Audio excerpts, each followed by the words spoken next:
Partie tricot, tricot-crochet. On va commencer avec les projets finis. Le premier projet fini a été très dur à réaliser. Le modèle était compliqué. Non, je plaisante, c'est des chaussettes toutes simples, rayées. Mais vous inquiétez pas, les rayures, c'est la laine qui les fait toute seule. J'ai même pas eu à gérer les fils. Bon, voilà, il y a trop rien à dire de particulier sur cette paire de chaussettes. Ça fait partie des projets que j'aime bien parce qu'il faut pas réfléchir, parce que ça se fait tout seul, parce que ça fait pas quelque chose d'uni, parce que le fil est comme ça. Donc concernant le fil, c'est de la Fabel de Drops. Je vous mets à l'écran la référence couleur parce que là, je l'ai pas, puis j'ai plus les étiquettes. Faudrait que j'aille rechercher sur internet le nom précis ou le numéro de la couleur en question. Voilà, pour changer un peu, j'ai fait juste après le talon, où je pense que ça se voit sur les photos, des codes de 2 pour resserrer un petit peu sous la voûte plantaire parce que bon, je me suis dit ça changeait un peu, puis je voulais voir si c'était vraiment plus agréable à porter ou pas et un peu moins lâche. Et avec le temps, peut-être que ça se distende aussi, peut-être un peu moins. Bon, c'est pas révolutionnaire, au final ça change pas grand-chose, ça change juste un peu, ça coupe un peu, pardon, la monotonie quand on tricote sa chaussette. Voilà, rien de particulier, c'est du 43, 72 mailles de circonférence, talons renforcés parce que c'est ceux que je préfère faire, et je trouve qui sont les plus simples et surtout qui font un gousset élargi, vu que j'ai les pieds larges, et ben j'apprécie fortement ça, de pas avoir à tirer comme un malade pour entrer mes chaussettes. Voilà, rien de plus. Si vous avez des questions dessus, n'hésitez pas à les poser en commentaire. Je peux même pas vous donner de patron de chaussettes toutes simples. Je me suis fait un peu le mien avec les vidéos de Knit Spirit qu'elle avait fait en lien avec Alice Hammer, si je me rappelle bien. J'ai bidouillé après en partant de là. Bon, si je peux vous aider en répondant à des questions, vraiment n'hésitez pas, mais il y a vraiment rien de compliqué. Alors pour le tricot, c'est le seul projet fini. En crochet, j'ai deux projets finis à vous présenter. Alors oui, j'ai repris mon crochet parce que ça faisait un petit moment avec le tricot que je l'avais laissé de côté, mais j'ai reçu des yeux de sécurité pour finir les amigurumi, et c'est vrai que j'avais arrêté de faire des peluches pour mon entourage, enfin les enfants de mon entourage, etc. Parce que les yeux, c'était juste pas pénible, mais douloureux à faire, parce que soit il avait l'air bête, mais pas bête gentil, bête, mais pas au bon sens du terme, soit il avait l'air méchant, soit il louchait, mais il louchait raté, soit, enfin, c'était des yeux à broder, etc. J'arrivais jamais à part faire deux croix, c'est comme un peu dans les mangas, il s'est pris un coup sur la tête, il est assommé. Enfin, on a vite fait le tour des visages de Amigurumi avec ça. J'avais pas plus d'idées, j'arrivais pas, à chaque fois que j'essayais de faire quelque chose qui changeait, ça réussissait pas. Du coup, là, d'avoir des jeux de sécurité, ça m'a un petit peu remotivé, et c'est vrai que c'est, du coup, un plaisir d'avoir juste à crocheter son modèle sans se soucier, entre gros guillemets, du visage final qu'aura votre petite bestiole.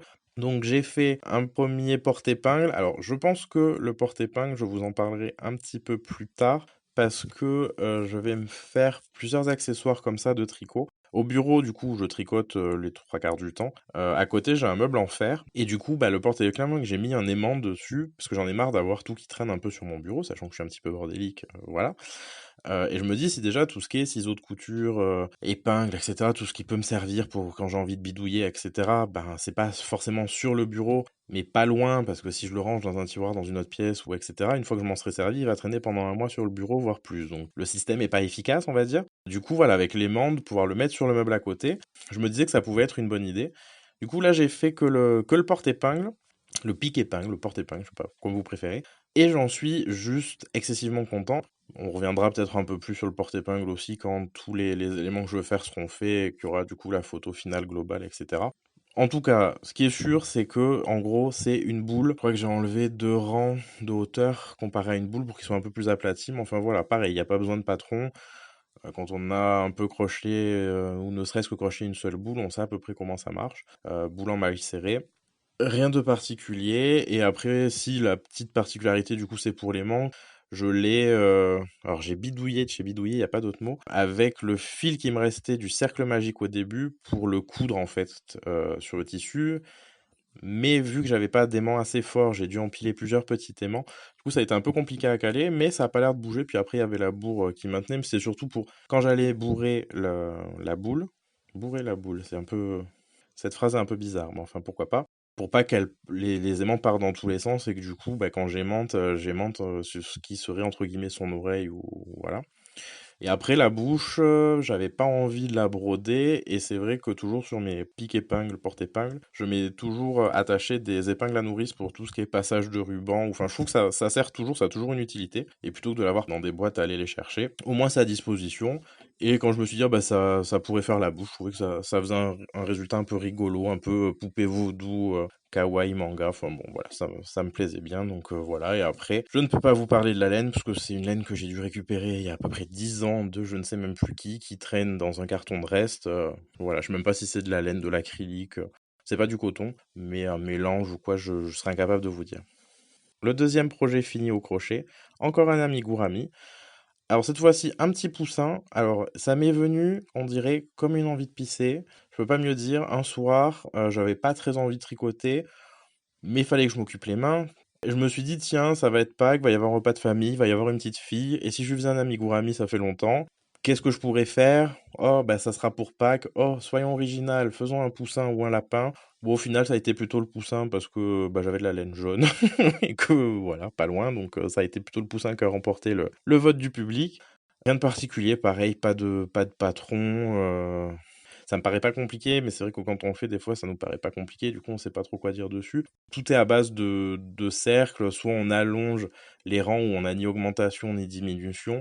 Et après, pour l'œuf, j'ai juste, au lieu de diminuer tous les rangs, j'ai diminué tous les 2 rangs ou 3 rangs, enfin, quelque chose comme ça. Ça se voit un petit peu à la jointure que c'est en 2 pièces différentes.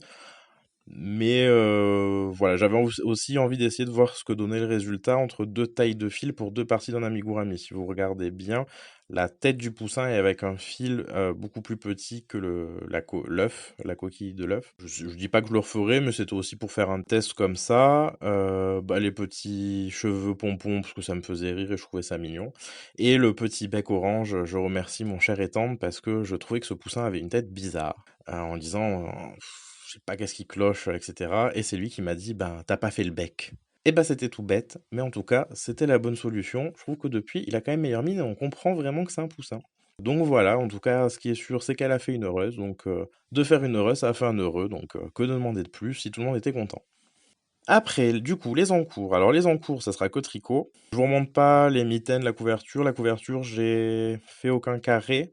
Les mitaines, j'ai avancé de quelques rangs, mais enfin, je vous la montrerai quand au moins la première sera finie, parce que là, pour vous montrer, je sais pas, une dizaine de rangs en plus, je pense pas qu'il y ait grand intérêt. Si vraiment ça vous intéresse, dites-moi-le, je vous enverrai une photo par Instagram, mais enfin, euh, enfin, ça me gêne pas, mais enfin là, je vois pas l'intérêt d'imposer, entre guillemets, imposer ça à tout le monde. Du coup, il ne reste que le pull, qui pour le coup a bien avancé. Alors, j'ai fini tout le corps, comme vous le voyez sur la photo, et j'ai attaqué une manche. Alors, le problème étant le problème des manches. Alors, je ne comprenais pas, vu que c'est mon premier pull, quand les gens disaient oh les manches, mais que c'est pénible les manches. Que... Bon, je me disais oui, bon, bah, c'est comme une chaussette, ça peut être du Magic Loop, etc. Mais ce que je n'avais pas pris en compte, c'est qu'une chaussette, c'est pas lourd. Un pull, il y a toute la masse du pull qu'il faut tourner avec, surtout au début où on n'a pas de, entre guillemets, de longueur de manche qu'on peut vriller. Donc il faut vraiment à chaque fois tourner le pull. Et c'est vrai que c'est, j'allais dire un mot pas très poli, mais enfin en tout cas si vous voyez ce que je veux dire, on se comprend. C'est pas drôle, c'est pas amusant, c'est pas, voilà, c'est contraignant, voilà, on va dire. Du coup, bah, j'ai commencé mes manches en Magic Loop avec ma paire de circulaires. Et en fait, bah, ça confirme que le Magic Loop, ça me gonfle. En fait, j'aime beaucoup le Magic Loop quand il y a un motif ou quelque chose comme ça où il faut suivre parce que bah, ça sépare en 2 parties. Donc, par exemple, pour les chaussettes ou les moufles, mini ou pas mini, bah, c'est vrai que ça simplifie quand on suit une grille, etc. Je trouve que du coup, il y a un vrai intérêt. Par contre, quand il n'y a pas de motif, que c'est du jersey, enfin qu'il y a rien à compter, bah ça m'ennuie profondément le Magic Loop et du coup, je trouve ça fastidieux. Voilà, je pense que c'est vraiment le mot, je trouve ça fastidieux. Dans le sens où on finit notre demi-rang, du coup, faut tirer l'aiguille, l'autre aiguille, remettre, enfin, ceux qui connaissent, vous connaissez le Magic Loop, vous savez comment ça se passe, mais eh ben, cette étape-là, ça fait que je tricote très peu parce que ça me lasse, je trouve ça fastidieux et ça me gonfle. Enfin, je sais pas, j'ai vraiment du mal juste pour du jersey. Du coup, pour les chaussettes, j'ai résolu le problème. J'ai découvert les doubles pointes et waouh, révolution parce qu'en plus, on n'a pas la, comment dire, on n'a pas, voilà, il y a pas le côté fastidieux parce que en double pointe, on tourne tout le temps. Donc on se dit pas, bah tiens, je viens de faire un demi-rang, je viens de faire un rang, je viens de faire. En fait, on tourne, on se pose pas de questions, on regarde une série et vu qu'on n'a pas à compter, quoi que ce soit et ben, on fait du coup, de la maille endroit non-stop, on change d'aiguille, maille endroit, on change d'aiguille, maille endroit, on change d'aiguille, enfin, voilà, ça me convient mieux. Après, il en faut pour tous les goûts. Je sais que les doubles pointes sont pas forcément, les aiguilles à la mode ou en tout cas, très haut dans le cœur de beaucoup de tricoteuses et tricoteurs. Mais bon, bah, en tout cas, moi dans le mien, pour cette utilité-là, j'avoue que oui, c'est quand même assez haut. J'ai posé les manches en disant: «Bon, bah, c'est pas grave, je m'attendrai de m'acheter des doubles pointes en 4,5». Et puis j'ai sympathisé avec une voisine on s'est découvert une grosse passion en commun qui est, ce qu'on appelle le loisir créatif, couture, tricot et cetera. Du coup, on a commencé à échanger autour de ça et puis un jour, je lui dis: «Mais, à tout hasard», enfin, j'envoie un message: «À tout hasard, tu aurais pas des doubles pointes en 4 ou 4,5, ça me dépannerait et cetera». «Mais oui, oui, je dois avoir, passe à la maison». Enfin, quand elle me les a prêtés, j'étais très content et quand j'ai vu la taille des doubles pointes, je me suis dit: pour des manches, c'est peut-être un peu grand». Et ben, je vous confirme que oui, c'est trop grand. Du coup, là, ça devient fastidieux, bah, d'avoir des aiguilles aussi grandes pour une circonférence aussi petite, en proportion de la taille des aiguilles, hein. Donc, ben, j'ai fait une commande chez le copain de Jasmine. Je vais attendre du coup 3 semaines, un mois, de recevoir mes kits d'aiguilles double pointe, où j'aurai des 4,5 et où du coup je pourrai finir mes manches, parce que là, même juste me dire, je me remets en Magic Loop, enfin, c'est mort. Et le problème étant que les températures vont pas tarder à monter et que du coup, bah, certainement, je ne le finirai que à la fin de l'été qui arrive. Le temps que les aiguilles arrivent, enfin, à mon avis, ça va se goupiller plus ou moins comme ça. À voir. Après, dans les bonnes nouvelles, sur le pull, c'est que avant de faire les côtes et de rabattre, j'ai mis toutes mes mailles sur un fil pour le passer en me disant: «Bon, quand même, avant de faire les manches, ça serait peut-être bien de savoir si tu rentres dedans ou s'il est 3 fois trop grand». Et ma foi, plutôt trop grand que trop petit, alors que je pensais que ça serait plutôt l'inverse. Mais il me va. Du coup, après, j'attends là de finir pour en être sûr et de le laver, du coup, parce que là, je l'ai essayé pas bloqué. Bon, je me dis au pire, si vraiment il est grand ou pas, ça me fera un pull pour rester à la maison, c'est pas non plus gênant pour un premier pull. Bon, c'est vrai que si je peux le mettre et l'utiliser partout en toutes circonstances, bah, je trouverais ça plus cool. Après, je savais que j'avais pas fait d'échantillon, que je suis parti un petit peu bille en tête et oh, on s'en fout, on y va. Et que certainement je le paierai d'une façon ou d'une autre, hein, je suis pas débile, mais bon, voilà, c'était comme ça que j'avais envie de le faire. Je me suis fait plaisir à le faire comme ça.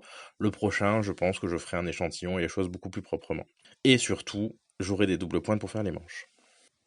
Rubrique j'ai tricoté en compagnie de. Alors, toujours pas de nouveau nom qui me plaît plus pour cette rubrique-là. N'hésitez pas si vous avez des idées en commentaire, je prends. Peut-être le prochain podcast, j'aurai eu une idée et le nom aura changé. En tout cas, pour ce podcast-là, on reste sur ce nom-là que je trouve pas terrible. Enfin bon, on fait avec, hein. L'intérêt, c'est plus ce que je vais dire dedans que le nom de la rubrique. Enfin, j'espère. Alors je sais que certains vont s'attendre à ce que le J'ai tricoté en compagnie 2 de ce podcast se porte sur un de ceux que j'ai remercié dans l'introduction. Si vous n'avez pas écouté l'introduction, allez-y parce que c'est quand même normalement la première pièce du podcast. Mais non, je vais vous surprendre, c'est pas du tout ça. Je savais déjà après, même en faisant le podcast numéro 1 que ça serait le J'ai tricoté en compagnie 2 numéro 2, parce que ça fait vraiment partie des podcasts que j'apprécie beaucoup et surtout que je regarde depuis, bah, à mon avis, un an facile. Alors, pas depuis le début, non, mais depuis une bonne année. C'est Le Chat qui guette. Alors, je ne connais pas son prénom ou je l'ai totalement oublié. J'espère qu'elle ne m'en voudra pas si elle passe par là. Je vous mets toutes les infos sur l'écran, en barre d'infos, etc., comme d'habitude. Alors, pourquoi Le Chat qui guette? Parce que ça fait partie de ces podcasts qui sont rafraîchissants. C'est-à-dire que bon, ça reste une personne qui parle face à sa caméra de ce qu'elle a créé, de ses cousettes, de ses tricots, pas tant que ça, plutôt de ses projets crochetés, etc. Mais je sais pas, il y a un peu une valeur ajoutée dans le sens où, bon, elle le fait plus depuis quelques épisodes, moi ça me déçoit beaucoup, je lui ai mis en commentaire, mais elle faisait toujours des petites introductions vraiment, mais drôles, simples et efficaces, comme on dit, je peux pas mieux dire. Et bon, et ça pour le coup, elle l'a fait même encore maintenant. Il y a toujours que ce soit des annotations à l'écran ou des fois c'est des petites pastilles dans le podcast qu'elle rajoutait et qui, voilà, étaient juste drôles, rafraîchissantes, pas prises de tête, enfin. Ce qui en plus, moi, ne gâche rien au plaisir, bien au contraire, elle a un ton, on va dire, très libéré. Elle dit ce qu'elle pense, alors quand on dit ça maintenant dans l'époque actuelle et dans la société actuelle, ça fait très ah, elle cherche le clash. Mais non, du tout, c'est juste que ben, elle a un avis et je pense qu'elle a le droit de l'avoir. Elle l'exprime de manière respectueuse envers même des choses qui lui ont pas plu. Elle explique pourquoi ça lui a pas plu. Elle dit pas juste ah ben ça, c'est nul, faut pas l'acheter ou tout machin. Elle dit juste elle son expérience qu'elle a pu avoir avec, pourquoi ça lui a pas convenu, voilà, de ses goûts aussi, peut-être pourquoi ça lui plaît pas. Et en contrepartie aussi, quand ça lui plaît, bien sûr, elle le dit, hein. C'est pas un podcast où elle n'aime rien et elle descend tout, loin de là.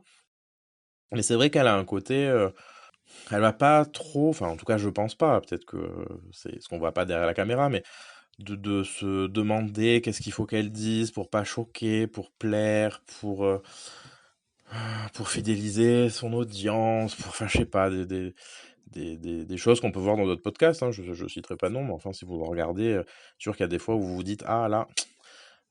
Ça sent pas le faux, mais ça sent le on arrondit un peu les angles ou on vit dans un monde des bisounours, ce qui est au final plus donner l'impression qu'on n'a plus le droit d'avoir une opinion qu'autre chose. Mais enfin, ça, c'est mon opinion à moi pour le coup. Du coup, voilà, il y a un côté un peu, bah, comment on discutera avec quelqu'un en face à face qui peut nous dire, bah, du coup, ah bah non, ça, moi j'ai pas aimé, ou ça, j'ai adoré, et puis voilà, qui est mère de famille, qui aime ses gosses certainement par-dessus tout, mais qui aussi de temps en temps arrive à dire que ses gamins la saoulent ou que bah voilà, c'est pas des fois tout rose ou ça n'a pas que des avantages, etc. Enfin, je trouve que voilà, il y a un côté rafraîchissant dans le sens où souvent quand même dans les épisodes, enfin dans le monde des podcasts créatifs, on est dans un monde vraiment un peu bisounours, et que là, même si on n'est pas du tout dans un monde malveillant, méchant ou quoi que ce soit, on est dans quelque chose d'un peu plus vivant et réaliste, et du coup, bah, j'adore ce ton-là et cette liberté-là qu'elle prend, je trouve ça vraiment agréable. Alors pour la petite anecdote, parce que des fois on se dit ouais, comment on tombe sur certains podcasts, alors là je dis anecdote parce que c'est quand même assez marrant, c'est qu'en fait dans les suggestions YouTube, elle apparaissait en miniature, on voyait sa tête, et elle ressemble plus que très fortement à ma belle-sœur. Voilà, donc écoute, le chat qui guette, si tu passes par là, sache que tu as quelqu'un qui te ressemble beaucoup et que je peux te présenter. Et en fait, du coup, à mon compagnon à côté, en rigolant, je dis, ah bah tiens, regarde, il y a ta sœur qui fait des podcasts créatifs, qui en plus, sa sœur adore les chats, donc avec le nom Le Chat qui guette, enfin tout collé, du coup, ça nous a vraiment beaucoup fait rire. Et bah du coup, de rigoler sur ça, je me suis dit, bah on va quand même jeter un œil. Et bah dès le premier épisode, enfin gros coup de cœur, quoi, il n'y a pas de terme, même mon compagnon, c'est un des rares podcasts, je pense que quand je regarde, il est à côté et il regarde aussi parce qu'il apprécie vraiment beaucoup. Donc voilà, donc je sais que tu n'es pas ma belle-sœur, mais en tout cas, sache que tu y ressembles beaucoup et que du coup, c'est vraiment marrant. Et ça nous fait rire, même encore maintenant, à chaque fois, quand je vois un épisode qui est sorti, je dis à mon compagnon, tiens, il y a ta sœur qui a fait un nouveau podcast. Enfin bon, voilà, c'est un peu le running gag entre nous. Voilà pour la petite anecdote marrante au passage, mais comme quoi, des fois, pour regarder un podcast, eh ben, ce sont des raisons qui sont pas forcément celles qu'on attendrait. Donc voilà, pour la partie tricot-crochet, c'est fini. Si vous enchaînez sur une autre partie, je vous dis à tout de suite. Bah sinon, je vous dis à la prochaine.